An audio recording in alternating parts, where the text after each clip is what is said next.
Komite Kode Etik Polri hari ini kembali menggelar sidang kode etik terhadap para tersangka obstruction of justice kasus pembunuhan Brigadir Nofriansyah Yosua Huta Barat. Dari 7 tersangka, ada 4 tersangka yang menjalani sidang etik hari ini. Salah satunya Kombes Agus Nurpatria. Ia diduga tak hanya merusak CCTV, namun juga melakukan pelanggaran saat olah TKP. Pada sidang etik sebelumnya, Polri memutuskan pemberhentian tidak dengan hormat terhadap Kompol Cak dan Kompol Baikuni. Keduanya mengajukan banding atas putusan tersebut.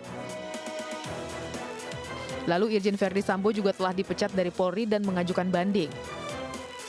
Namun hingga kini, memori banding tersebut belum juga diterima oleh Polri.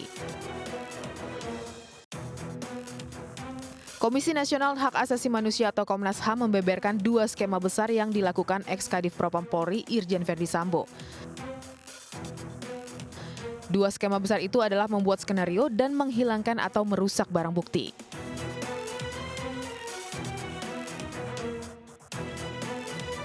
Penuntasan obstruction of justice pada kasus pembunuhan berencana Brigadir Yosua menjadi tantangan besar institusi Polri.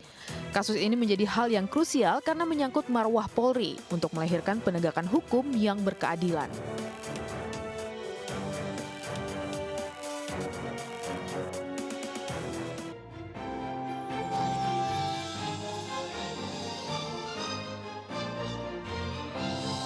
Pemirsa, sidang etik terhadap oknum perwira polisi yang menjadi tersangka perintangan penyidikan kasus pembunuhan Brigadir Yosua Huta Barat terus dikebut. Sidang etik menjadi momentum bersih-bersih untuk menjaga marwah institusi kepolisian. Saya Ajatul Ratma, Anda menyaksikan MNC News Prime.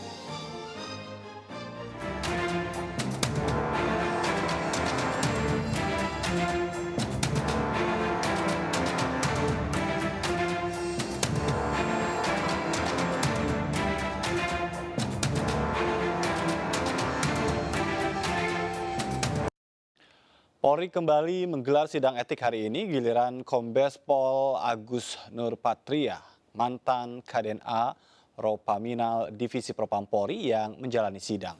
Kombes Agus Nurpatria diduga memerintahkan pengambilan barang bukti DVR CCTV di TKP pembunuhan Brigadir Yosua di Duren 3, Jakarta Selatan. Sidang dipimpin Wa Irwasum, Irjen Pol Tor Nagogo Sihombing.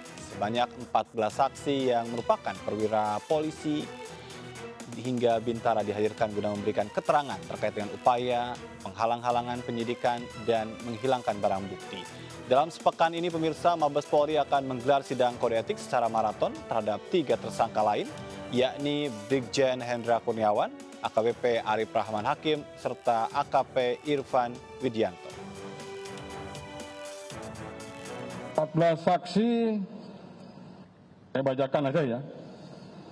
Dari BJPHK, kemudian AKBP RS, AKBP AC, Kompol CP, Kompol BW, Kompol HP, Kompol IR, AKP RS, AKP IW, AKP IF, IPTU JA, IPTU HP, IPTU SA, BRIPTU MSH. 14 orang, jadi cukup panjang sidang yang akan digelar pada hari ini. Contoh misalnya KBP ANP ini, ya dia bukan hanya melanggar 1 pasal, dia melanggar beberapa pasal. Ya selain merusak barang bukti CCTV, ada juga ya pelanggaran lain pada saat melaksanakan olah TKP. Ya sama, jadi 1 orang itu bisa melanggar beberapa pasal yang disangkakan oleh tim dari Itsus maupun tim dari Propam. Ini semuanya dibuktikan nanti di dalam proses persidangan kode etik. Pemirsa, untuk informasi terbaru terkait dengan jalannya sidang etik Kombes Agus Nurpatria, kami telah terhubung dengan Salam Rahmat di gedung TNCC Polri. Salam, apakah sudah ada keputusan dari sidang kode etik Kombes Agus Nurpatria yang berlangsung sejak pagi tadi? Baik, selamat malam Ajat dan juga pemirsa. Hingga saat ini sidang kode etik terhadap Kombes Agus Nurpatria selaku mantan KDNA Biro Paminal Divisi Propam Polri hingga saat ini masih berlangsung hingga detik ini juga. Dan yang mana sebelumnya sidang kode etik ini sudah berlangsung sejak pukul 10 pagi tadi dengan agenda gelaran, yakni terhadap pemeriksaan terhadap terduga pelanggar dan juga pemeriksaan terhadap 14 orang saksi yang terkait dengan kasus pembunuhan Brigadir Joshua di rumah dinas Irjen Verdi Sambo di kawasan Duren 3, Pancoran, Jakarta Selatan pada 8 Juli lalu. Dan dari sidang etik ini pula nantinya akan memutuskan apakah akan memberikan sanksi etik terhadap terduga pelanggar, yakni Kombes Agus Nurpatria, yang mana Agus Nurpatria ini diduga memerintahkan pengambilan barang berupa DVR CCTV saat kejadian peristiwa tersebut terjadi. Dan dari informasi terakhir yang kami dapatkan, Ajat dan juga pemirsa, hingga pukul 2 siang hari tadi sudah ada sebanyak 4 orang saksi yang sudah diperiksa terkait dengan agenda pemeriksaan pada hari ini, yang mana sehingga ada sebanyak 10 orang sisanya lagi yang akan dilakukan pemeriksaan pada hari ini. Dan sidang etik ini juga nantinya akan menentukan nasib dari Kombes Agus Nurpatria sebagai anggota Kepolisian Republik Indonesia. Dan perlu kami sampaikan juga, Ajat dan juga pemirsa, bahwa sejatinya sidang etik ini digelar sepertinya apa tuh? Dapat kami sampaikan juga, Ajat dan juga pemirsa, bahwa sejatinya sidang etik ini digelar pada hari kemarin namun ditunda menjadi hari esok lantaran pihak kepolisian ini masih mengumpulkan berkas tambahan untuk menyempurnakan terkait dengan hasil persidangan yang dilakukan hingga saat ini. Dan selain sidang kode etik yang dilakukan pada hari ini terhadap Kombes Agus Nurpatria, dalam sepekan ke depan ini dapat kami sampaikan bahwa Komisi Kode Etik Polri akan menggelar sidang kode etik terhadap 3 tersangka lainnya yang turut terlibat dalam obstruction of justice atau intervensi menghalangi penyidikan proses hukum yang sedang berjalan, yakni terhadap Brigjen Hendra Kurniawan, AKBP Arif Rahman Arifin, dan juga AKP Irfan Widianto. Dan ketiganya ini memiliki peran dalam mengambil CCTV di sekitar TKP Duren 3, Pancoran, Jakarta Selatan. Dan perlu kami sampaikan juga bahwa sebelumnya Polri juga telah memutuskan pemberhentian tidak dengan hormat atau PTDH terhadap Kompol Cuk Putranto dan juga Kompol Baikuni Wibowo, yang merupakan keduanya ini merupakan mantan anak buah dari Verdi Sambo di Divisi Propam Polri. Dan rencananya, Ajat dan juga pemirsa, hingga 30 hari ke depan pihak kepolisian ini akan menggelar sidang kode etik secara maraton untuk menuntaskan obstruction of justice dalam kasus pembunuhan berencana terhadap Brigadir Joshua. Ajat. Baik, kita nanti akan update kembali terkait dengan jalannya sidang yang ternyata masih belum selesai hingga malam hari ini. Terima kasih. Salam Rahmat melaporkan langsung dari gedung TNCC Polri. Selamat bertugas kembali. Tim Sus Besutan Kapolri Jenderal Listio Sigit Prabowo, pemirsa, mendalami dugaan keterlibatan 3 Kapolda dalam kasus Verdi Sambo. Ketiga Kapolda itu diduga ikut membantu menyebarkan cerita pembunuhan Brigadir Yosua Huta Barat versi Sambo. Ketiga Kapolda yang dimaksud yakni Kapolda Metro Jaya, Fadil Imran, Kapolda Jawa Timur, Niko Afian, serta Kapolda Sumatera Utara, Panca Putra. Ketiga Kapolda diduga membantu menyebarkan cerita pembunuhan Brigadir J versi Verdi Sambo. Hingga saat ini tim Sus masih belum memeriksa ketiga Kapolda tersebut. Kendati demikian, tim Sus telah menerima seluruh informasi yang beredar dan akan terus bekerja sesuai dengan fakta yang didapatkan.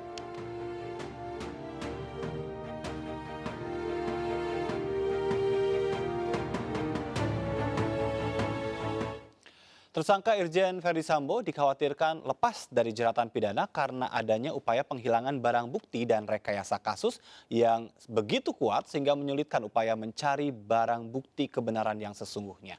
Upaya pengusutan menghalangi penyidikan atau obstruction of justice terus didalami oleh Polri untuk mengungkap fakta kasus pembunuhan berencana terhadap Brigadir Yosua Huta Barat. Sudah bergabung bersama kami di studio, sudah hadir Guru Besar Ilmu Hukum Universitas Al-Azhar, Profesor Suparji Ahmad. Apa kabar?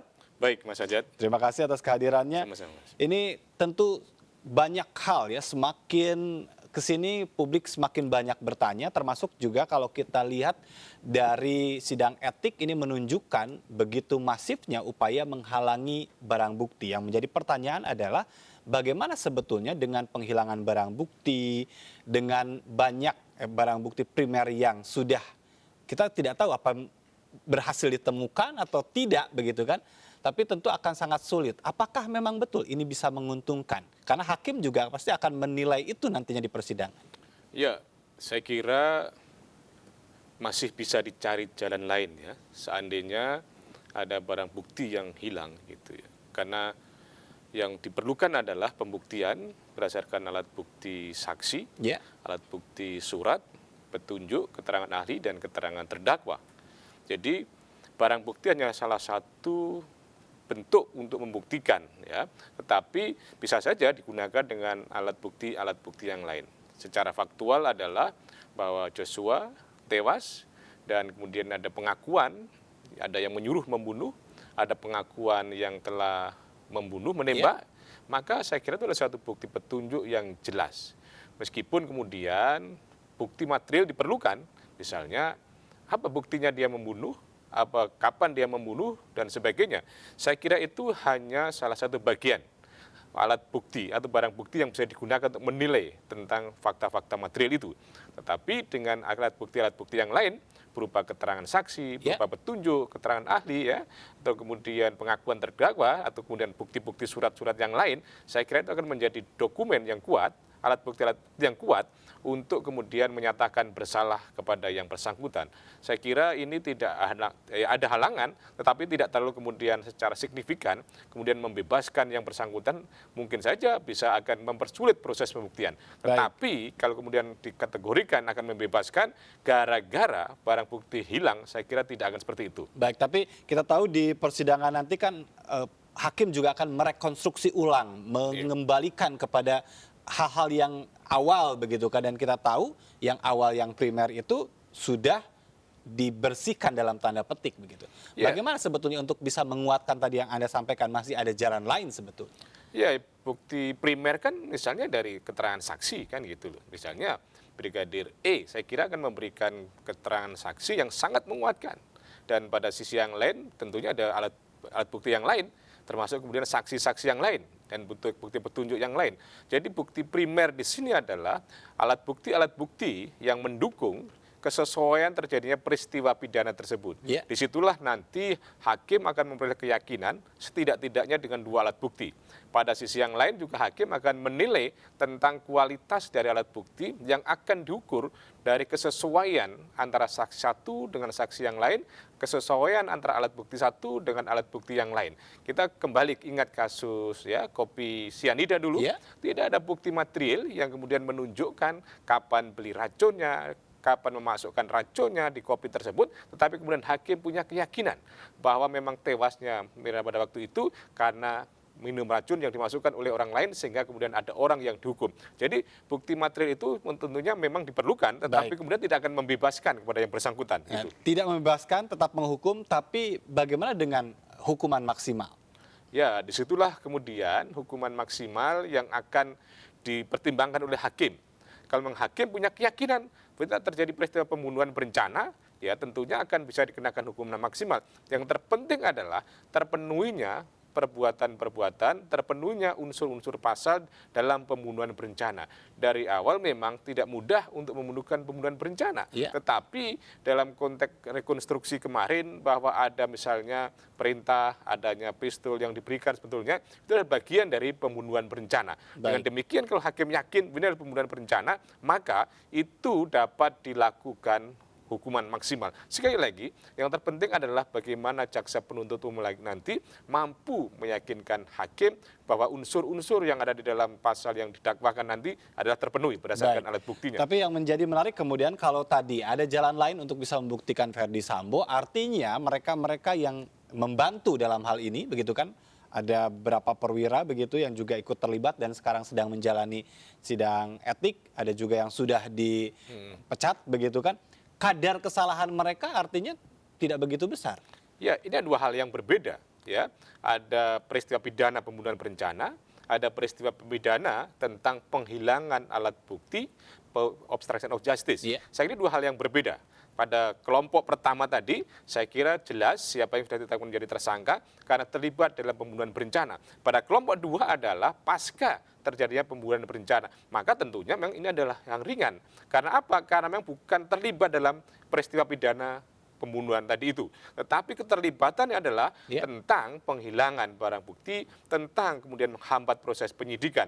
Maka kualifikasinya adalah berbeda. Jadi di sini memang harus ada pemisahan secara jelas tentang siapa yang bertanggung jawab pada konteks pembunuhan berencana dan siapa yang bertanggung jawab pada konteks penghilangan barang bukti atau kemudian alat bukti. Dan kadarnya adalah berbeda. Namun demikian pada sisi yang lain juga sebetulnya perlu dipertimbangkan juga terhadap misalnya polisi-polisi yang terlibat dalam konteks ya, obstruction of justice itu mengapa mereka melakukan itu? Apakah karena perintah atasan, Iya. perintah jabatan, sehingga tidak kemudian bisa digeneralisir begitu saja. Karena apa? Ya kita pahamlah bagaimana relasi kuasa yang begitu dominan sehingga tidak bisa kemudian berdaya menolak perintah atasan. Maka untuk itu perlu ada sebuah klasifikasi yang jelas tingkat kesalahan-kesalahan mereka itu sehingga tidak bisa digeneralisir bahwa dia terlibat dalam menghilangkan misalnya CCTV, mengambil CCTV dan kemudian harus dihukum. Artinya 7 tersangka yang sudah ditetapkan termasuk juga di dalamnya ada Verdi Sambo itu menurut Anda itu berbeda kadarnya nanti? Berbeda sekali. Kadarnya pada suatu sisi adalah pembunuhan berencana, pada sisi yang lain adalah obstruction of justice. Dan Verdi Sambo saya kira juga terlibat dua-duanya. Ya, menghilangkan barang bukti, menghalangi penyidikan, dan juga terlibat dari pembunuhan penyidikan. Tentunya dua hal yang berbeda tindak peristiwa pidananya. Baik, gitu. tapi jikapun dalam etik itu dipecat, tetapi dalam pidana bisa jadi tidak begitu maksimal, artinya tidak begitu berat hukumannya. Ya, saya kira tidak akan saling berpengaruh. Karena apa? Karena pada konteks pidana, perkara pidana utamanya, ya peristiwa pidana ini nanti tergantung dari majelis hakim. Kalau dalam konteks pelanggaran etik, saya kira tergantung pelanggaran-pelanggaran etik yang dilakukan, misalnya pelanggaran kelembagaan, pelanggaran kepribadian, pelanggaran etika dan sebagainya, kadarnya sanksi tertinggi adalah pemberhentian tidak hormat, pemberhentian dengan tidak hormat. Maka kalau nanti pemberhentian dengan tidak hormat tentunya menjadi satu rujukan referensi untuk memberikan sanksi lebih berat dalam konteks pembunuhan berencananya itu. Baik, tapi untuk Verdi Sambo sendiri dia kan memang ditetapkan sebagai tersangka untuk 2 kasus ini begitu kan. Tapi kalau Anda melihat apakah memang bicara tentang upaya dia menghilangkan barang bukti itu justru menyudutkan dia dalam konteks pembunuhan berencananya atau memang tetap harus dipisahkan? Ya, saya kira akan semakin menyudutkan tentang perilaku yang bersangkutan terhadap peristiwa pembunuhan berencana tadi itu. Ini menunjukkan bahwa ada perencanaan di awal pembunuhan dan sekaligus ada perencanaan untuk menghilangkan barang-barang bukti tadi itu. Jadi mungkin saja asumsinya pada waktu itu dengan menghilangkan barang bukti tadi itu tidak akan terdeteksi peristiwa utamanya, pembunuhan berencananya. Tetapi ternyata ada kemudian peristiwa yang lain yang mampu kemudian mengungkap itu semuanya yang menyebabkan akhirnya dua-duanya harus bertanggung jawab oleh yang bersangkutan dan ini akan semakin memberatkan kepada yang bersangkutan. Bisakah apa yang ditemukan dalam obstruction of justice ini dijadikan sebagai penguat bagi jaksa dalam kasus pembunuhan Verdi Sambo? Ya, saya kira bisa jadi penguat untuk pembuktian tentang pembunuhan berencana. Sebagaimana yang saya katakan di awal tadi itu, ini menunjukkan adanya sebuah perencanaan. Perencanaan pembunuhan dan perencanaan penghilangan barang bukti. Sekalipun itu adalah 2 kasus yang berbeda, tetapi bisa saling menguatkan. Bisa menjadi petunjuk untuk pembunuhan berencananya. Kita harus break terlebih dahulu, Prof. Dan pemirsa tetap bersama kami akan segera kembali, tetap di MNC News Prime.